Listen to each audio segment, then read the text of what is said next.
समाधान।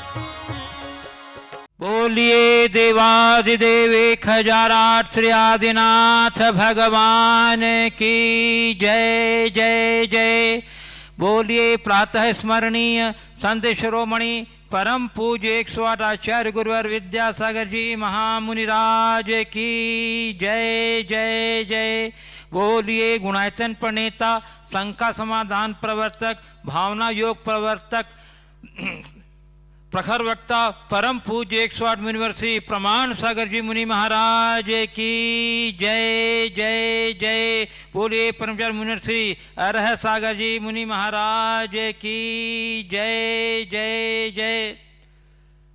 धर्म श्रद्धालु सज्जनों, आज के आयोजित शंका समाधान के कार्यक्रम का में आप सभी का स्वागत है। हम लोग चलें शंका समाधान की ओर। इसके पूर्व हम लोग सामूहिक रूप से पूज्य देव के मंगल में आशीर्वाद से अपने को अभिषिक्त करेंगे। तो बोलिएगा हमारे साथ, नमोस्तु गुरुदेव, नमोस्तु गुरुदेव, नमोस्तु गुरुदेव। बोलिए मुनिवर्षी प्रमाण सागर जी महाराज की जय जय जय। पूज्य गुरुदेव प्रियंका वरुण जैन मुंबई से पूछ रहे हैं। हाँ गुरुदेव, मेरा प्रश्न रामायण देखते हुए मन में आया। जिस तरह सीता मैया मिथिला की थी और अयोध्या शादी हुई, तो पहले तो यातायात के साधन भी ऐसे नहीं थे कि जल्दी जल्दी मिल रहे हों अपने परिवार से या फोन पर बात कर रहे हों।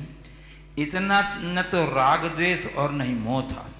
आज हम लोगों को सभी सुविधाएं हैं, तो आज का जीवन दो सुविधाएं हैं। पहले कौन, आज का जीवन दोषों से भरा हुआ है। तो क्या गुरुदेव सुविधाओं का अभाव ही पुराने जमाने के लोगों को सत्संस्कार का कारण रहा था, या सत्संस्कार उसका नैसर्गिक था? देखिए, ऐसी बात नहीं कि सुविधाएं पहले नहीं थी। पुराने युग की भी टेक्नोलॉजी थी। पुष्पक विमान जैसे विमान थे, एक से एक तेज गति से दौड़ने वाले घोड़े और रथ आदि थे। लेकिन उस समय लोगों की समझ सही थी। वे अपनी मर्यादाओं को समझते थे। शिक्षा और संस्कार इस तरह के दिए जाते थे कि व्यक्ति उससे टस से मस नहीं होता था। मर्यादाओं की रक्षा के लिए अपना सर्वस्व न्यौछावर करने के लिए तत्पर हुआ करते थे। आज समय बदल गया। आज न वैसी शिक्षा रही, न संस्कार, और मर्यादाओं के प्रति तो कोई प्रतिबद्धता बची नहीं। नतीजा हम सबके सामने है। हाँ, आधुनिक सुविधाएं संसाधन अधिक मिल जाने से इनका दुरुपयोग भी हो रहा है, और इसलिए इस तरह की घटनाएं और बढ़ रही है। पर मैं केवल संसाधनों को इसमें दोषी नहीं मानता। मूल तो मर्यादाओं का हनन है, संस्कारों की क्षति है। अगर हम सही शिक्षा, सही संस्कार दें, तो आज भी ऐसे बहुत सारे लोग हैं जो तमाम संसाधनों से संपन्न होने के उपरांत भी यथा प्रसंग उनका औचित्य के अनुरूप प्रयोग करने के बाद भी अपने संबंधों में वही माधुर्य रखते हैं, जीवन में वैसे ही समरसता बना के रखते हैं। हमें वो आदर्श अपना कर चलना चाहिए। पूज्य गुरुदेव प्रभात जैन सागर पूछ रहे हैं, गुरुदेव आप लोग कहते हैं कि प्रथम गुरु माँ होती है और द्वितीय गुरु पिता होते हैं, इनकी बात अवश्य माननी चाहिए। परंतु भगवान महावीर स्वामी यदि अपने माता पिता और परिजनों की बात मानते तो वे मोह में फंस जाते और क्या होते, शंकर महावीर बन पाते। और यदि आपने भी अपने माता पिता और परिजनों की बात मानी होती तो क्या आप श्री प्रमाण सगम मुनिपाद बन पाते? कृपया गुरुदेव मार्गदर्शन करें, मुझे क्षमा करें। बिल्कुल ठीक है। माता पिता का अपना स्थान है, प्रथम गुरु के रूप में माँ है, और पिता का भी अपना स्थान है। वे हमारे लौकिक गुरु हैं, और परमार्थिक क्षेत्र में हमारे जीवन का पथ दर्शन देने वाले गुरु का अपना स्थान है। इसलिए जब तक संसार में रहो, माता पिता की बात मानो और विरक्त हो जाओ तो माता पिता का मान बढ़ाओ। पहले उनकी बात मानो और जब अपना रास्ता बदलो तो अपने आचार विचार व्यवहार तप साधना से अपने जीवन को इतना ऊंचा उठाओ कि तुम्हें देखकर लोग तुम्हें तुम्हारे माँ बाप की सराहना करने लगे। क्या संस्कार और सीख दिए कि ऐसे सपूत को उत्पन्न किया, उनका मान बढ़ाना है। तो भगवान महावीर ने यदि अपने माँ बाप को छोड़ा तो छोड़ा नहीं, अपितु माँ बाप के संस्कारों का ही प्रभाव था कि उनके हृदय में ऐसी संवेदनशीलता थी, अपने आप को व्यापक बनाया, अपना विस्तार किया, अपने जीवन को विस्तारित किया। तो हमें इस बात को इसी संदर्भ में देखना चाहिए। पूज्य गुरुदेव, समता जैन भोपाल से पूछ रही हैं, गुरुदेव मेरा प्रश्न भावना योग से संबंधित है। महाराज श्री, इसमें हम सेल्फ हीलिंग करते हैं, यह स्वयं के लिए ही है। छोटे बच्चे अभी से नहीं कर सकते, जब उन्हें कुछ परेशानी होती है, जब उनका स्वास्थ्य खराब होता है तो बहुत दुख होता है। महाराज श्री, क्या हम दूसरों के लिए, उनके मंगल कामना के लिए भी ये कर सकते हैं? और क्या हमारे मन की ऊर्जा प्रवाह से भी किसी का मंगल हो सकता है? क्या हम अपने बच्चों के लिए भी कर सकते हैं? कृपया समाधान। देखिए, अभी तक भावना योग का ऐसा कोई अनुभव नहीं है जिसमें हमने दूसरों को कोई हीलिंग दी हो। लेकिन भावना योग करने वाला अपने आप को तो स्वस्थ, समर्थ, सशक्त, शांत और सकारात्मक बनाया है, बना रहे हैं। जहाँ तक बच्चों की बात है, बच्चों में उतनी स्थिरता नहीं होती, उतनी समझ नहीं होती, इसलिए बच्चे उस तरफ उतना ध्यान नहीं दे पाते। आपने भाव व्यक्त किया है कि हम बच्चों के लिए ऐसा क्या करें। मैं तो आपसे कहूंगा कि बच्चों के लिए भी आप अपने अंदर भावना योग इस तरीके से करें कि बच्चों के निमित्त आप असहज न हो। मैं देखता हूं बच्चों के प्रति माता पिता बहुत गंभीर दिखाई पड़ते हैं और कई बार अनावश्यक चिंता के शिकार हो जाते हैं। अभी जब मैं रतलाम में था,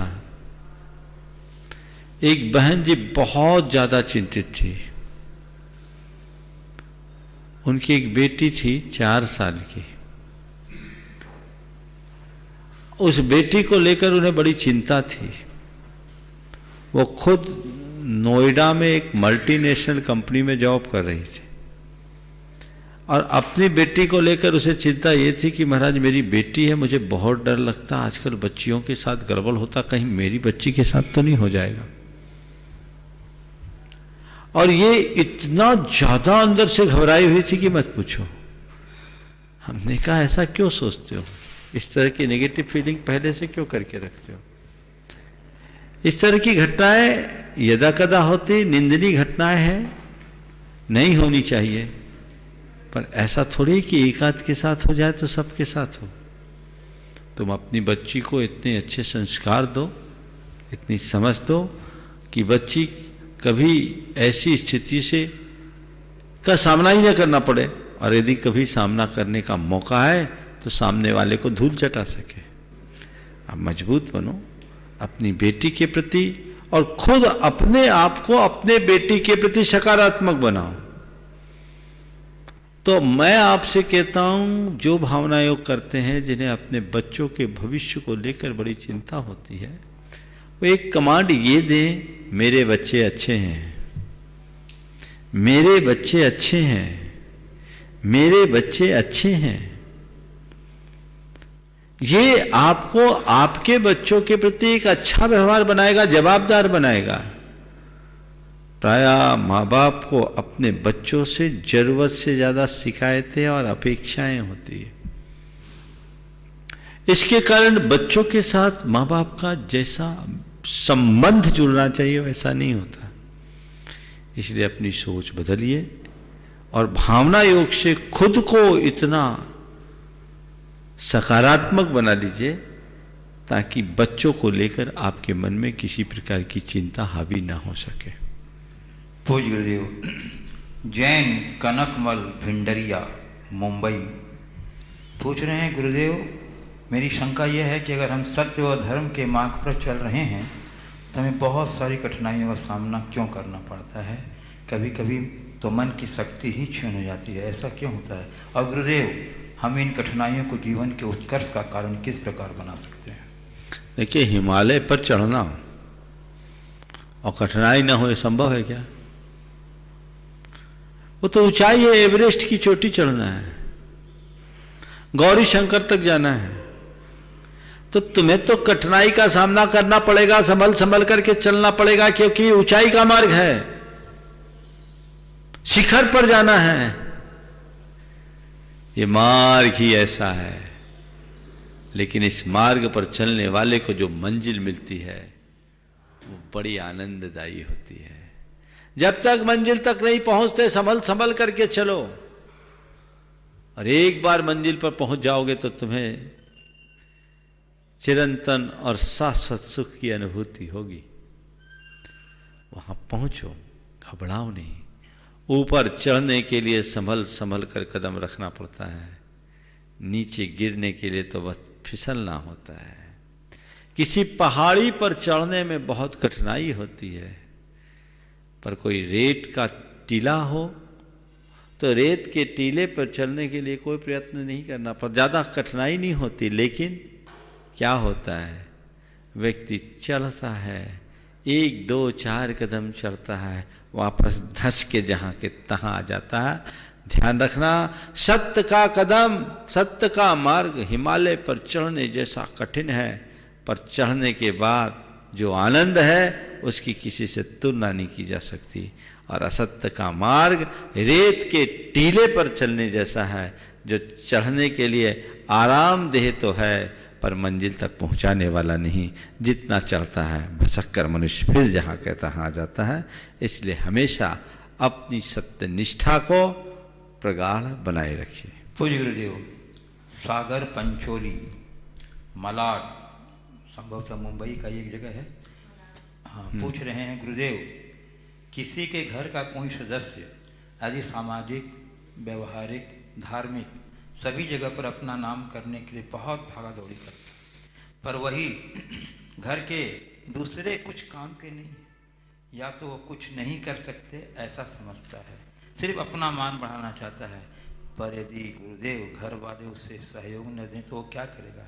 तो गुरुदेव, ऐसे लोगों के प्रति घर वालों का व्यवहार कैसा होना चाहिए? अगर कोई व्यक्ति सामाजिक, धार्मिक और तीसरा क्या बोला, सामाजिक, व्यवहारिक और धार्मिक सभी जगह पर अपना काम कर रहा है, ध्यान तो उन्हें परिवार के लिए भी देना चाहिए। आज लोग लोकप्रिय बनते हैं पर परिवार प्रिय नहीं बन पाते। मैं ऐसे लोगों से कहूँगा कि तुम लोकप्रिय बनो पर पहले परिवार प्रिय बनो। तुम्हें अपना परिवार में भी अच्छा स्थान बनाना चाहिए, परिवार के लिए भी ध्यान देना चाहिए। लेकिन परिवार वाले लोगों से मैं कहूँगा कि अगर तुम्हारे घर में ऐसा कोई व्यक्ति है जो धार्मिक, सामाजिक और अन्य व्यवहारिक क्षेत्रों में काम करके मान बढ़ा रहा है, तो वो केवल अपना ही मान नहीं बढ़ा रहा है, पूरे खानदान का मान बढ़ा रहा है। उसके लिए अनुकूल वातावरण बनाओ ताकि उससे तुम्हें भी लाभ हो। उसे प्रोत्साहित करो, उसे आगे बढ़ने की प्रेरणा दो, तो दोहरा लाभ होगा, आपस में प्रेम बनेगा।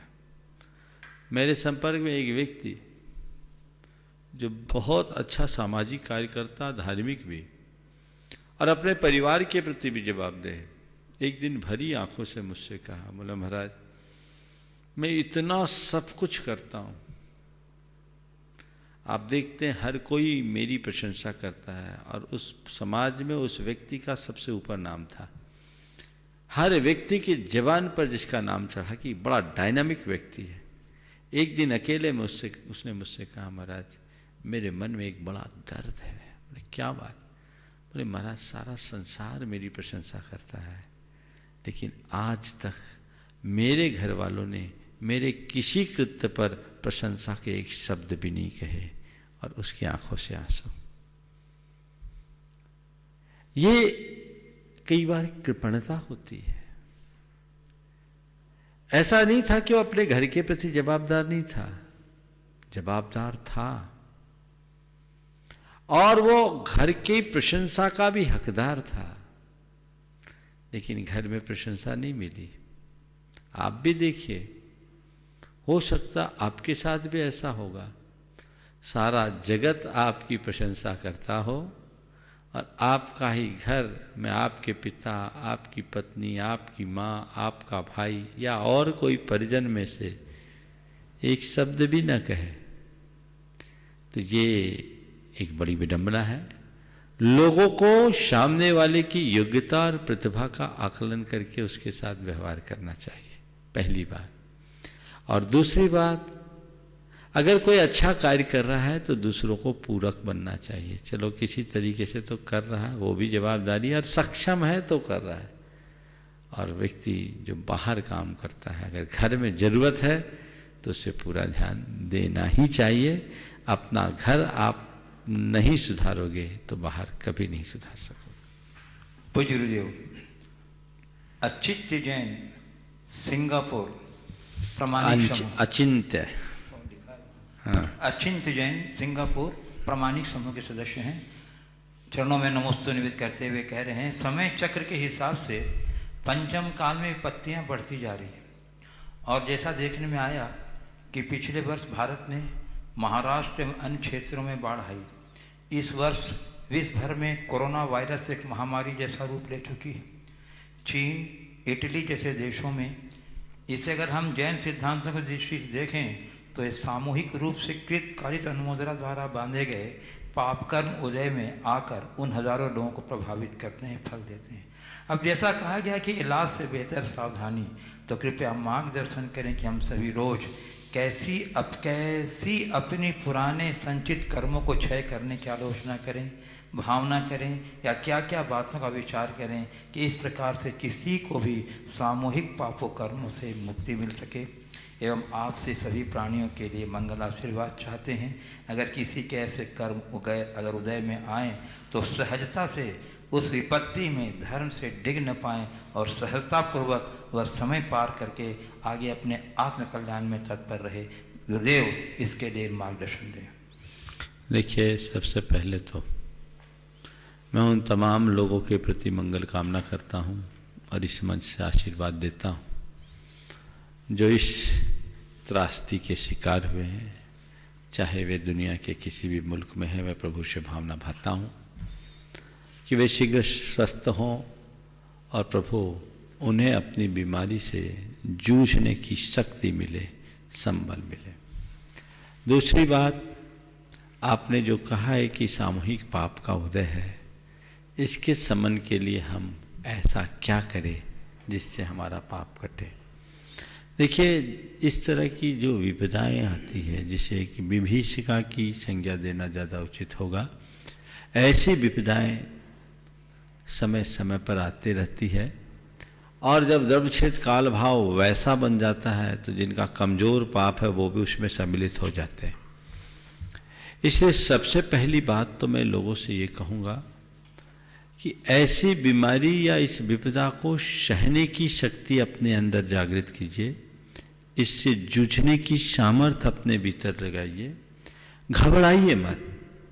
मन का भय, घबराहट, अधीरता हमें अंदर से कमजोर बनाता है। अपने अंदर साहस और संकल्प को जगाए, संयम रखे, तो इसे हम बहुत आसानी से पार कर सकेंगे, इस विपदा को झेल लेने में समर्थ हो सकेंगे। दूसरी बात, ये अशुभ समय है, जितना बने शुभ अनुष्ठान करें। ऐसी घड़ी में हम एक दूसरे का सहयोग करें और साथ में प्रभु स्मरण, प्रभु भक्ति, मंत्र जाप आदि करें, जो हमारे पुण्य कर्म की वृद्धि का कारण होगा। तीसरी बात, अपने खान पान पर विशेष ध्यान दें। खान पान में ऐसा संयम रखें और ऐसा भोजन ले जो हमारे शरीर को लगे, हमारी इम्यूनिटी को स्ट्रांग बनाए। अभी ये बात बड़ी चिंता का विषय बना हुआ है कि उम्र के लोगों की मृत्यु हो रही है। ये इस बात का द्योतक हो गया है कि भारत के युवा वर्ग का शरीर कहीं न कहीं अंदर से खोखला हुआ है। इस पर विचार करना चाहिए। अन्य देशों में 60 से अधिक उम्र वाले के लोग ज़्यादा हताहत हुए और भारत में 25 से 45 वर्ष की उम्र के लोगों की मृत्यु अच्छी संख्या में हुई। ये चिंतनीय है। खान पान पर विशेष ध्यान देना चाहिए। इतना बदलाव आए। और चौथी बात, संयम अपनी प्रवृत्ति में, शासन के निर्देशों का अनुपालन, अपनों को अपने घरों में सीमित रखिए, आना जाना बंद कीजिए। कई लोग अनजाने में भी गलतियां कर बैठते हैं। आज एक भाई ने अपने बाल बनवा लिए। मैंने पूछा, भाई बाल क्यों बनवाया? बोले महाराज कहीं गया नहीं, मैं घर में बुलवा लिया। हमने पूछा, भाई तुम जैसे पढ़े लिखे युवक के लिए ये कितनी समझदारी का विषय है। हम सोशल डिस्टेंसिंग की बात कर रहे हैं। इस बात का मैं उल्लेख केवल इसलिए कर रहा हूं कि ऐसी गलती बहुत लोग दोहराए होंगे। महाराज बाल बड़े हो गए थे, थोड़ा अटपटा लग रहा था, बहुत दिन हो गए से बनवा लिए। लेकिन तुम जिससे बाल बनवाए हो वो पता नहीं किसके किसके बना के आया है। और यदि वो संक्रमित हुआ और आप उसकी हद में आ गए तो कितनी लंबी चेन बनेगी। अरे अभी तो साधुओं जैसा संयम रखो, मन को वश में करो। लॉकडाउन का मतलब केवल ये नहीं कि दुकान धंधा बंद करके बैठ जाओ, मन पे ताला लगाने की जरूरत है। इसलिए और लोगों से भी बोलता हूं,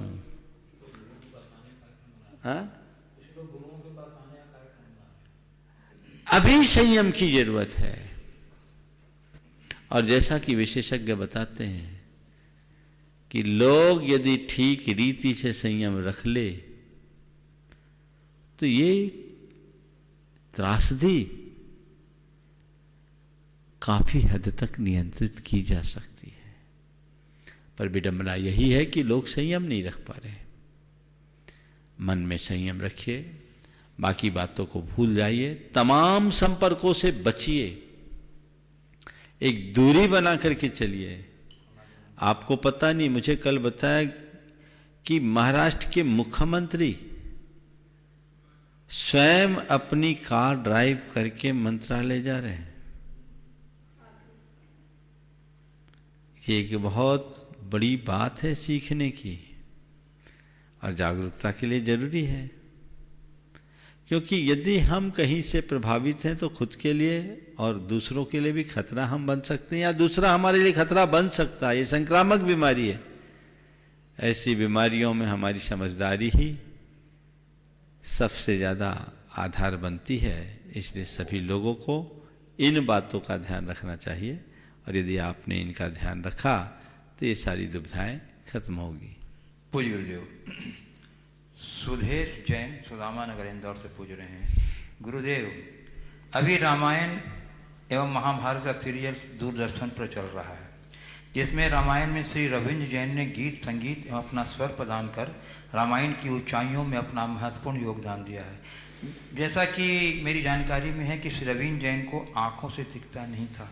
तो गुरुदेव मेरा यह प्रश्न है कि इतने भावना प्रधान गीत को लिखकर गागर में सागर भर के मधुर स्वर प्रदान करना, इस तरह का गुण जो कि एक आंख वालों में नहीं हो सकता उनमें था, तो यह क्या कोई ईश्वर की कृपा थी या उन पर, या फिर उनकी अंतरात्मा इतनी जागृत थी कि वह अपनी भावनाओं को इतने सुंदर गीतों में पिरोकर सहजता से गा देते थे।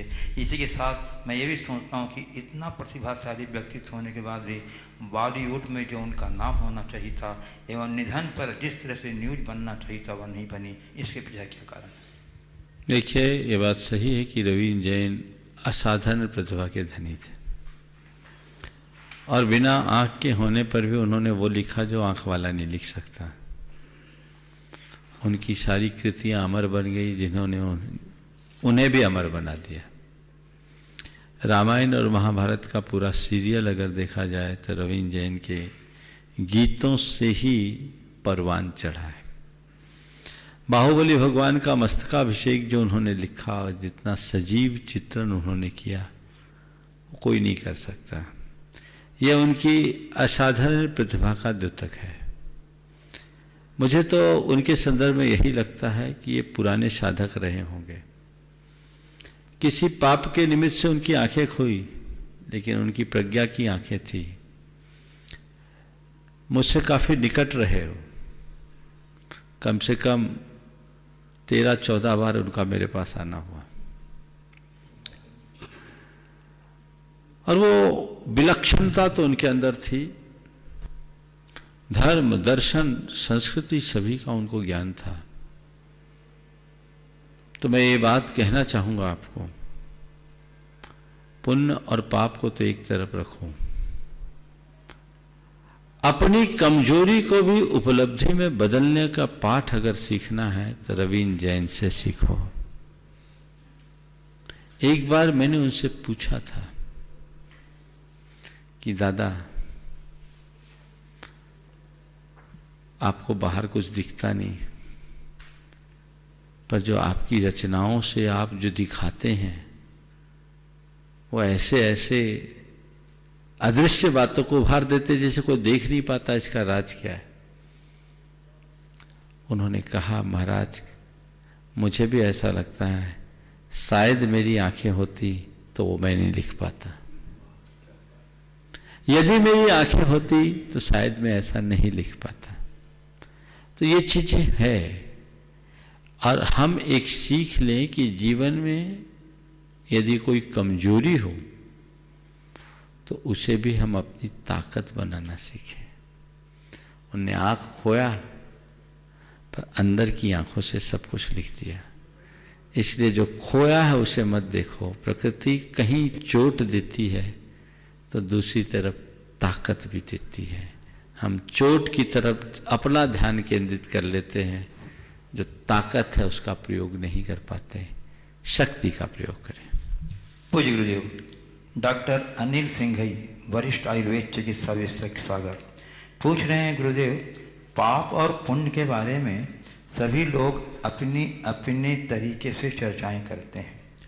कुछ कहते हैं अमुक कर्म पाप है और कुछ कहते हैं अमुक कर्म पुण्य है, तो कुछ उसका विरोध भी करते हैं। तो गुरुदेव, यथार्थ में पाप और पुण्य वस्तुतः है क्या? पाप पुण्य क्या है?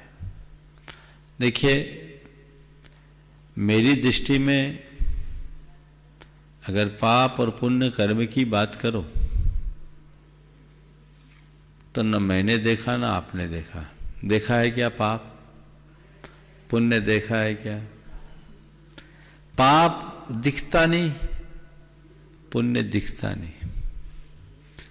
लेकिन जब हम पाप और पुण्य की क्रिया की तरफ देखते हैं तो हमें दिखाई पड़ता है, और पाप और पुण्य के फल की तरफ देखते हैं वो भी हमें दिखाई पड़ता है। तो पाप पुण्य कर्म को थोड़ी देर के लिए एक साइड रखिए, पर पाप और पुण्य की क्रिया को सामने रखिए। और मैं पाप और पुण्य की क्रिया के आधार पर पाप और पुण्य का व्याख्या करूंगा। किसको मानेंगे पाप और किसको मानेंगे पुण्य? दूसरों की जो क्रिया तुम्हें अच्छी न लगे, दूसरों की जो क्रिया तुम्हें अच्छी न लगे, औरों के प्रति की जाने वाली वैसी क्रिया पाप है। दूसरों की जो क्रिया तुम्हें अच्छी न लगे, औरों के द्वारा की जाने वाली वैसी क्रिया पाप है। कोई तुम्हें गाली देता है, तुम्हें अच्छा लगता है? नहीं लगता है। समझ लो गाली देना अच्छी बात नहीं है, गाली देना पाप है। कोई किसी को मारता है, अच्छा लगता है? नहीं लगता। समझ लो किसी को मारना, सताना पाप है। कोई किसी का शोषण करता है, अच्छा लगता है? नहीं। समझ लो शोषण करना पाप है। जो दूसरों के साथ जो चीजें, दूसरों का जो व्यवहार तुम्हें अच्छा नहीं लगता है, समझ लो ये सब पाप है। अगर मैं दूसरों के साथ करूं तो वो सब क्रिया पाप में है जो पर को संताप उत्पन्न कराए। इसके उलट पुण्य, दूसरों का जो व्यवहार तुम्हें अच्छा लगे, जो तुम्हें खुशी दे, प्रसन्नता दे, सामने वालों के प्रति वैसा ही व्यवहार करो, समझ लो ये पुण्य है। कोई तुम्हें मदद करता है, तुम्हें अच्छा लगता है, समझ लो मदद करना पुण्य का कार्य है। कोई तुम्हारे लिए किसी प्रकार का सहारा देता है, समझ लो सहारा देना पुण्य का कार्य है। तुम्हारे अनुकूल, तुम्हें अनुकूलता प्रदान करे, तुम्हें अच्छा लगे, समझ लो सामने वाले को अनुकूलता प्रदान करना पुण्य का कार्य है। तो संतापकारी क्रियाएं पाप है और संतुष्टि जनक क्रियाएं पुण्य है। पाप और पुण्य की क्रिया का ये एक व्यवहारिक मापदंड हो सकता है। अब रहा पाप और पुण्य का फल, तो जो चीजें भोगने में अच्छी लगे समझ लो पुण्य है, और जिन्हें भोगने में तकलीफ हो समझ लो पाप है। जो हल्का लगे सो पुण्य और जो भारी लगे सो पाप। ये इसकी व्यवहारिक व्याख्या है। इसलिए हम जब जान रहे हैं कि पाप और पुण्य का फल हमारे साथ आ रहा है, पाप और पुण्य की क्रिया है, तो पाप और पुण्य कर्म भी है, इसमें कोई संशय नहीं है। क्योंकि बीज बोएंगे तभी तो पेड़ उगेगा, बिना बीज के तो पाप पुण्य कर्म है जो फलते हैं और उसी के अनुरूप क्रिया होती है और उसी के अनुरूप उसका भोग होता है। इसलिए अपने जीवन में यथासंभव पाप से बचे। पूज्य गुरुदेव, सागर के प्रसिद्ध शल्य चिकित्सक डॉक्टर आनंद सिंह ही पूछ रहे हैं, गुरुदेव सामायिक में क्या करते हैं? क्या किसी एक ही वाक्य को बार बार रिपीट करते हैं या दिमाग को विचार सुन करने की कोशिश करते हैं? देखिए, सामायिक एक ऐसी क्रिया है जो मन में क्षमता के अभ्यास का आधार बनती है। लेकिन इसी सामायिक की कई स्टेज है। सबसे प्राथमिक भूमिका में जो सामायिक होती है वह है मन को अशुभ से बचाना। शास्त्र की भाषा में कहें, आर्त रौद परित्याग तद्धि सामायिकम मतम।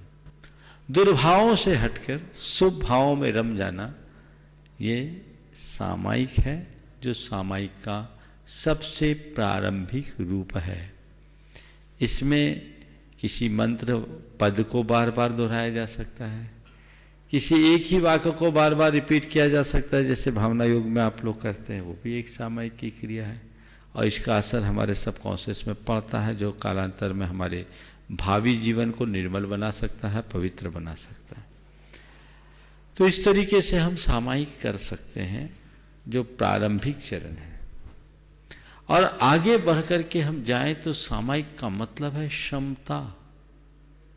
समदा सामाय्यम नामम जीवित मरने लाहा लाहे संयोग विपज्योगोये बंदरिशो दुखा दो समदा सामाय्यम नामा। जीवन में मरण में, सुख और दुख में, संयोग वियोग में, बंधु और शत्रु में, सो दुखा दो सुख और दुख में, क्षमता का नाम सामायिक है। ये परम अवस्था है जिसमें कोई विचार नहीं, निर्विचारता है, सहज भाव, जो धीरे धीरे अभ्यास से आता है तो एकाएक ऊपर नहीं चढ़ा जाता, सीढ़ी दर सीढ़ी ही शिखर तक पहुंचा जा सकता है। पूज्य गुरुदेव, गुणायतन ट्रस्टी मुकेश जैन ढाना पत्रकार की सुपुत्री, मनाली जैन ढाना प्रतिभास्थली की पूर्व छात्राओं की ओर से जिज्ञासा प्रस्तुत कर रही हैं कि गुरुदेव, भगवान श्री राम की वानर सेना में सेना ने राम सेतु तैयार किया था। वैसे ही आचार्य श्री विद्यासागर जी महाराज के आशीर्वाद से खुली प्रतिभा स्त्री की 400 से अधिक पूर्व छात्राओं ने, जो गुरु जी की सेना है, कैसा सेतु बनाए कि उन्हें गुरु दक्षिणा दे सके। गुरु जी ने भी तो कहा है कि बच्चों को गुरु दीक्षा दक्षिणा देने वापस आना ही है। ये बच्चियां जिन्होंने अपने आप को गुरु जी की सेना के रूप में तैयार किया है, ये भाव बनाया है कि हम ऐसा कैसा सेतु बने जो गुरु दक्षिणा को दे सके। देखिए, रामचंद्र जी के युग में और आज के युग में, त्रेता युग में और कलयुग में बड़ा अंतर आ गया है। और मुझे नहीं लगता कि आज किसी सेतु की जरूरत है। क्यों नहीं है? क्योंकि रामचंद्र जी की सीता खो गई थी और उन्हें लंका जाना था। हमारे गुरुदेव ने तो अनेक सीताओं को जन्म दे दिया है, अब लंका जाने की जरूरत ही नहीं है। ये ऐसी सीताएं हैं जो जहां जाएगी उस घर में राम राज्य स्थापित होगा, इसमें कोई संशय नहीं। इसलिए तुम लोगों को सेतु बनाने की जरूरत नहीं है, सेवक बने रहने का भाव जगाने की जरूरत है। हम कहीं भी रहे, हमारी दृष्टि गुरु चरणों में हो, उनका आदर्श हम आत्मसात करें। जो हमने पढ़ा, लिखा, समझा और सीखा है, उसकी छाप पूरे खानदान पर पड़े, ये तुम्हारी सबसे बड़ी उपलब्धि होगी। और मैं समझता हूं यही सबसे बड़ी गुरु दक्षिणा भी। पूज्य गुरुदेव, आनंद स्टील परिवार, गुनाइटन ट्रस्टी और भागवत ट्रस्टी नमोस्तु पूर्वक प्रश्न पूछ रहे हैं गुरुदेव कि प्रायः सभी नदियों के नाम स्त्रियों पर क्यों हैं और पर्वतों के नाम पुरुषों पर क्यों हैं? बहुत अच्छा सवाल है। नदियों के नाम स्त्रियों पर, गंगा, जमुना, सरस्वती, नर्मदा, हाँ, कावेरी, शिप्रा, बेतवा, है ना, ये नदियों के नाम स्त्रीलिंग में है। नदी को स्त्री रूप माना भी गया है। पर्वतों को पुल्लिंग में, सभी पर्वत जितने हैं सभी पुल्लिंग में। इसकी कुछ खास वजह है।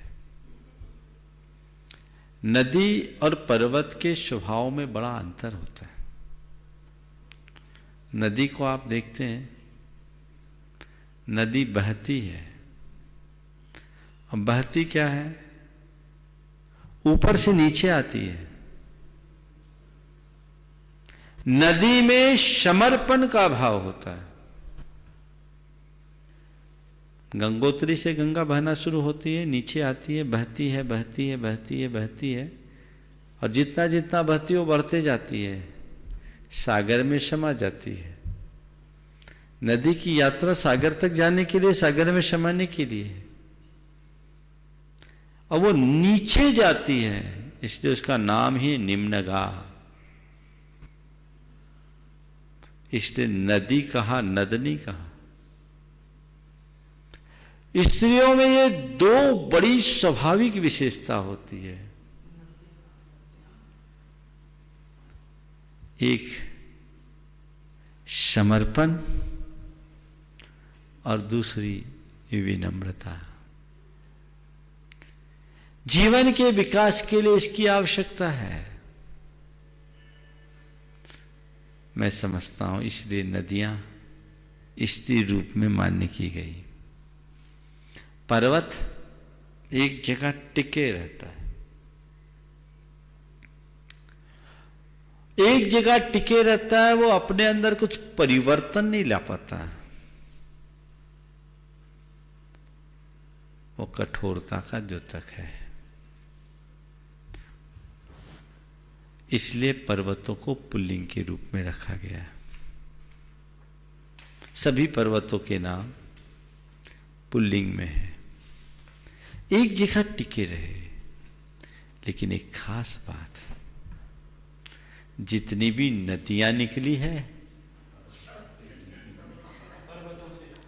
प्रायः पर्वतों से निकली है। अब पर्वतों से नदियां तभी निकल पाई है जब पर्वत अपनी जगह टिके रहे हैं, और नदियां अपना वजूद तभी बनाई है जब वो पर्वतों से जुड़ी हुई है। मैं समझता हूं समन्वय का इससे बड़ा पाठ और कोई दूसरा नहीं मिल सकता। पूज्य गुरुदेव, गया निवासी जयपुर प्रवासी अशोक रेखा सेठी पूछ रहे हैं, गुरुदेव कोरोना का संक्रमण बहुत तेजी से फैल रहा है। मैं जानना चाहता हूं कि क्या संक्रमण हानिकारक कीटाणुओं का ही होता है या अच्छे कीटाणुओं का भी होता है? यदि होता है तो पकड़ में क्यों नहीं आता? इसी संदर्भ में मैं यह भी जानना चाहता हूं कि कीटाणुओं की तरह क्या मानव की सत असत भावनाओं का भी संक्रमण होता है? यदि होता है तो हम कोरोना की तरह क्या सावधानी रखें कि असत भावनाओं का संक्रमण न फैले? देखिए, आपने बोला है संक्रमण क्या बुराइयों का ही होता है या अच्छाइयों का भी होता है, और साथ में आपने दूसरा सवाल पूछा है कीटाणुओं की तरह क्या मनुष्य की सद असत भावनाओं का भी संक्रमण होता है। पहली बात तो मैं ये कहूं कि अच्छाई का संक्रमण होता है, लेकिन उसे संक्रमण नहीं कहा जाता। अच्छाई में संक्रमण नहीं होता, अच्छाई का विस्तार होता है, अच्छाई का प्रसर्पण होता है, अच्छाई का फैलाव होता है। बुराइयों का संक्रमण होता है, गंदगी संक्रमण करती है। एक सड़ा आम पूरी टोकनी को सड़ा देता है, क्योंकि गंदगी में सड़ा का संक्रमण बहुत तेज है, और सारे अच्छे आम मिलकर एक सड़े आम को ठीक नहीं कर पाते। ये समझने की बात है। टोकनी भर अच्छे आम हो और एक सड़ा आम उसको ठीक नहीं हो सकता, क्योंकि वो गंदगी है। इसलिए वर्तमान में जो संक्रमण फैल रहा है, इसके प्रति जागरूकता तो होनी ही चाहिए। अच्छाइयां तो अपने हिसाब से फैलती है, पर इस तरह के संक्रमण को हम अपनी जागरूकता के बदौलत ही रोक सकते हैं। दूसरी बात, क्या भावों का भी संक्रमण होता है? होता है। विचारों का भी संक्रमण होता है। बड़े संक्रामक होते हैं विचार, ठीक वैसे ही जैसे कि ताली। अगर किसी सभा में एक व्यक्ति ताली बजाए तो सब ताली बजा देते हैं। ऐसे हमारे विचार एक दूसरे को बड़ी तेज गति से प्रभावित करते हैं। एक किस्सा मुझे याद आ रहा है। अकबर बीरबल के जमाने की बात है, सुना दूं? चलो 2 मिनट में पूरा करता हूं। अकबर ने एक बार बीरबल से पूछा कि बीरबल ये बताओ, राज्य के लोग मेरे बारे में क्या सोचते हैं? बोले आपके राज्य के सभी लोग एक साथ सोचते हैं। अकबर ने कहा बीरबल मैंने तो सुना मुंडे मुंडे मतिर भिन्ना, और तुम कह रहे हो सब एक साथ सोचते? बोले हाँ एक साथ सोचते हैं। बोले कैसे? बोले आप इजाजत दे तो दरबार में साबित कर दो। ठीक है बताओ। अकबर ने पूरे नगर में डुंडी पिटवा दिया, बीरबल ने पूरे नगर में डुंडी पिटा दिया कि कल सुबह बादशाह अकबर दूध के कुंड में स्नान करेंगे। कल सुबह बादशाह अकबर दूध के कुंड में स्नान करेंगे, और इसके लिए प्रत्येक नगर निवासी को एक एक लोटा दूध अपने घर से लाकर उस कुंड को भरना है, और ध्यान रखना है रात भर में ये कार्य हो जाना चाहिए। सुबह उठते ही बादशाह अकबर उसमें स्नान करेंगे। हो गया। लोगों ने सोचा ये भी कोई सनक चढ़ी, अब दूध के कुंड से नहाएंगे, पीने तो मिल नहीं रहा है, पर राजा आज्ञा थी, अब कुछ उपाय नहीं। एक आदमी घर से दूध का लोटा लेके निकलने को हुआ, फिर सोचा धो गई, अंधेरा है, कौन देखता है, सब तो दूध लाएंगे, पूरे कुंड में एक लोटा पानी डाल दे तो क्या फर्क पड़ता है। उसने दूध का लोटा वहीं रखा, पानी का लोटा लेके चल गया। ठीक, जो भी उठा ओम, जो भी उठा सबके मन में ऐसा ही भाव। दूध का लोटा उठाए, फिर सोचे सब तो दूध डालेंगे, हम पानी डाल दे तो क्या फर्क पड़ता है। सुबह हुई, अकबर दूध के कुंड में नहाने के इरादे से पहुंचा। बड़ी उत्कंठा और आतुरता भी थी, पर देखा तो पूरा कुंड पानी से लबालब था। पूरा कुंड पानी से लबालब था। बीरबल ने बोला, बीरबल, अकबर ने बोला, बीरबल ये क्या मजाक कर रखा है। बोला, हुजूर मैं ऐसी गुस्ताखी कभी नहीं कर सकता, मजाक आपसे करूं, पर ये क्या तुमने बोला था दूध के कुंड में नहाएंगे और ये तुमने पानी से भरवा दिया पूरा कुंड, ये मजाक नहीं तो क्या है। बोले, महाराज मजाक नहीं है, ये आपके सवाल का जवाब है, ये आपके सवाल का जवाब है। बोले कैसे जवाब। बोले बात ऐसी है, मैंने अपने गुप्तचरों से सब पता कर लिया। एक आदमी रात में उठा दूध का लोटा लेकर, और उसने सोचा कि सब तो दूध डालेंगे, मैं पानी डाल दूंगा तो क्या फर्क पड़ेगा।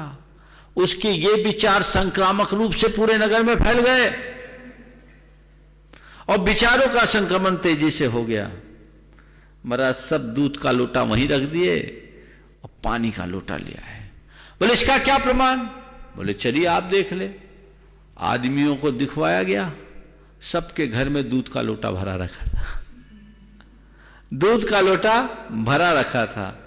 अकबर को समझ में आ गया कि विचार कैसे संक्रामक होते हैं। तो हम आप सबसे आज के समय में ऐसा ही कहना चाहेंगे कि ये खौफ मन से निकालो। Corona corona corona corona corona, ये भी वायरस से ज्यादा खतरनाक है,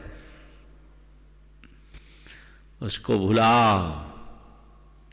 हम ठीक हैं, सब व्यवस्थित है, सब अच्छा है, हम सुरक्षित हैं, हम स्वस्थ हैं, हम शांत हैं, सब में शांति है। ये भाव अपने मन में जगाओ, अपने आप को इनसिक्योर फील मत करो। लेकिन इसका अर्थ ये नहीं कि अपने आप को फिट मान करके बाजार में घूमने लगो। सुरक्षात्मक दायरे में रहते हुए सकारात्मक सोचें।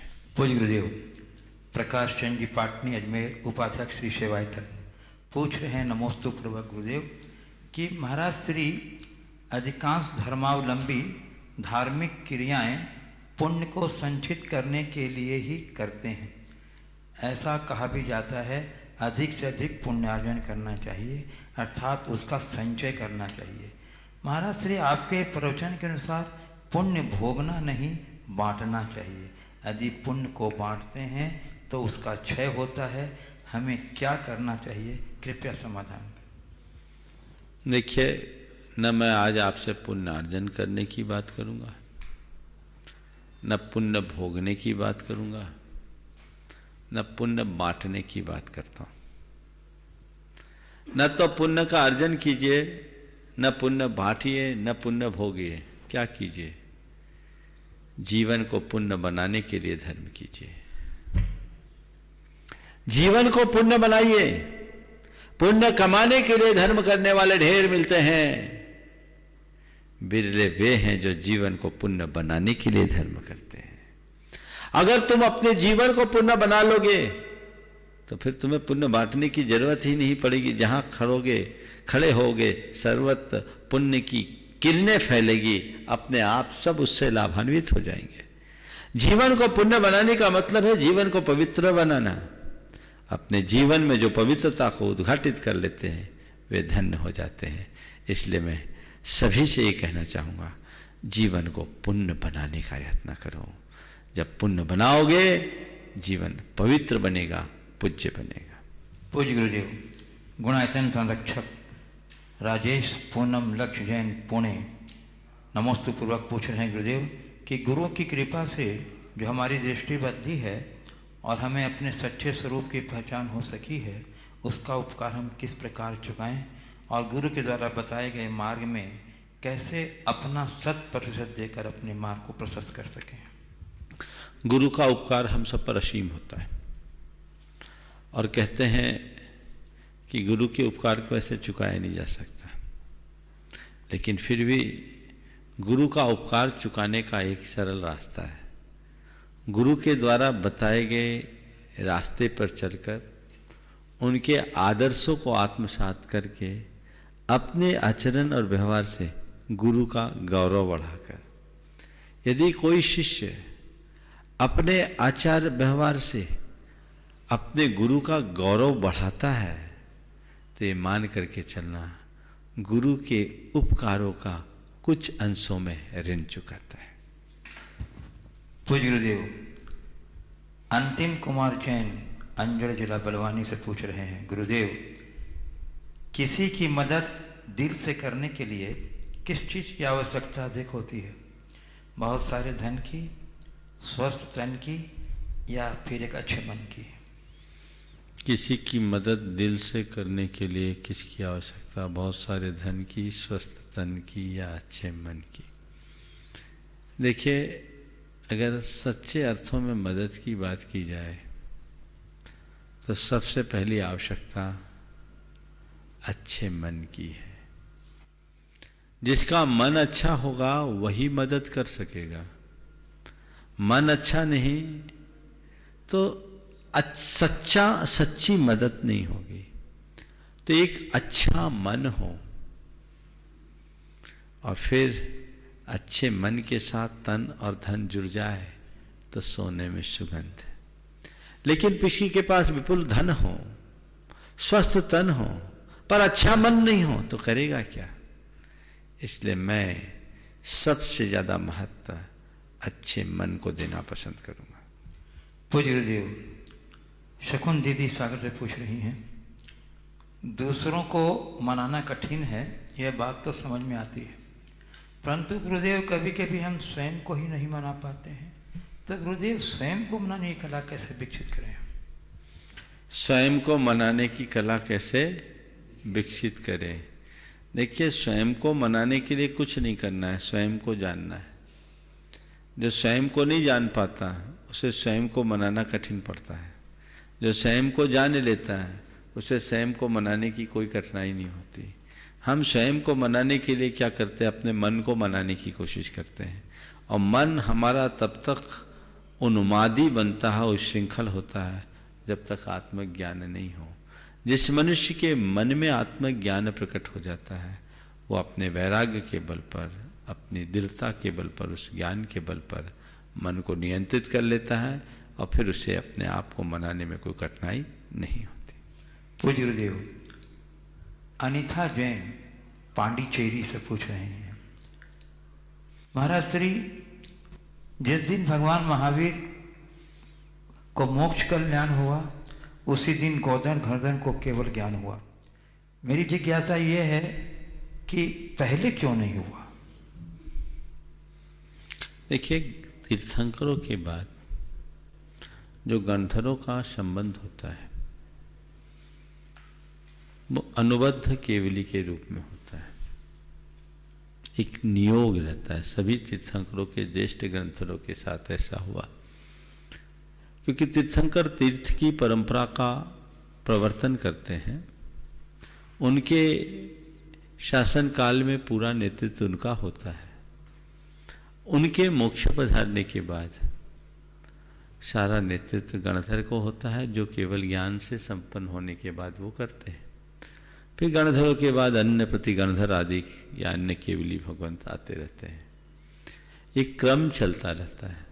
इसलिए जिस दिन भगवान महावीर को निर्वाण हुआ उसी दिन गौतम स्वामी को केवल ज्ञान हो गया। अच्छा ही हुआ, नहीं होता तो हम लोगों को कुछ दिन और केवली भगवान के सानिध्य लाभ से वंचित होना पड़ता।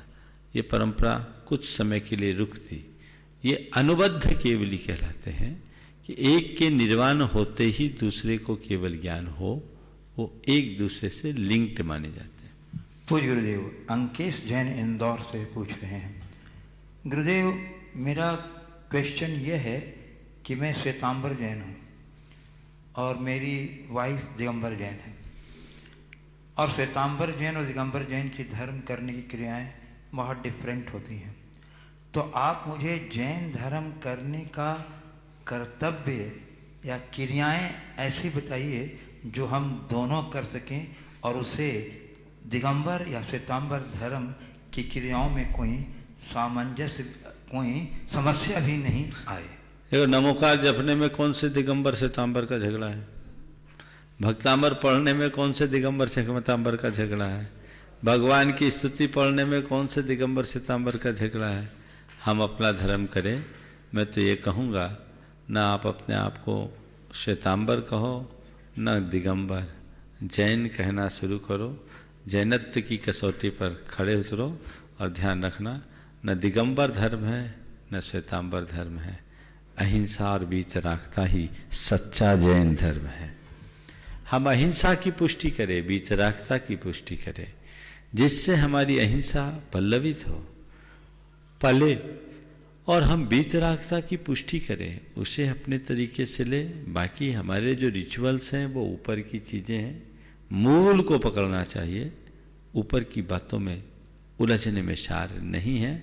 एक दूसरे के ऊपर एक दूसरे की बातें थोपना भी शोभास्पद नहीं है। हमें एक दूसरे के साथ सहयोगात्मक रुख रखते हुए चलना चाहिए और एक उक्ति को हमेशा अपना आदर्श बनाना चाहिए, जम से यम तम समाया रे, जो श्रेष्ठ हो उसका समादर करो। पूज्य देव, काला अतिथा खम्मम तेलंगाना से पूछ रहे हैं, गुरुदेव जिंदगी में बहुत सारी गलतियां करते हैं, गलती से सीखते भी हैं, तो लोग समझते हैं कि यह लोग गलतियां करते हैं पर सीखते नहीं और बदलते नहीं। तो हम लोगों को और समाज को कैसे बताएं कि हम सुधर गए हैं, हम बदलना भी चाहते हैं, तो उसके लिए हम कैसे और कैसे क्या करें कि लोगों को हम समझा सकें? देखिए, कुछ लोगों के साथ ऐसी दुविधा होती है, जो लोग एक बार अपना विश्वास खो देते हैं, उन्हें विश्वास जगाने में बहुत श्रम करना पड़ता है। पर ऐसे लोगों को हताश होने की ज़रूरत नहीं है। ऐसे लोगों को हताश होने की ज़रूरत नहीं है।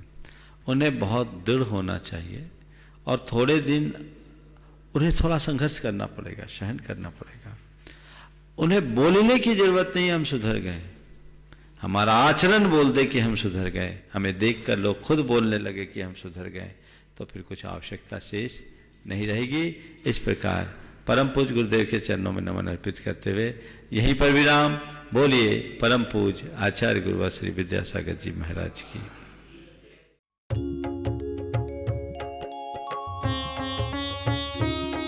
शक का समाधान।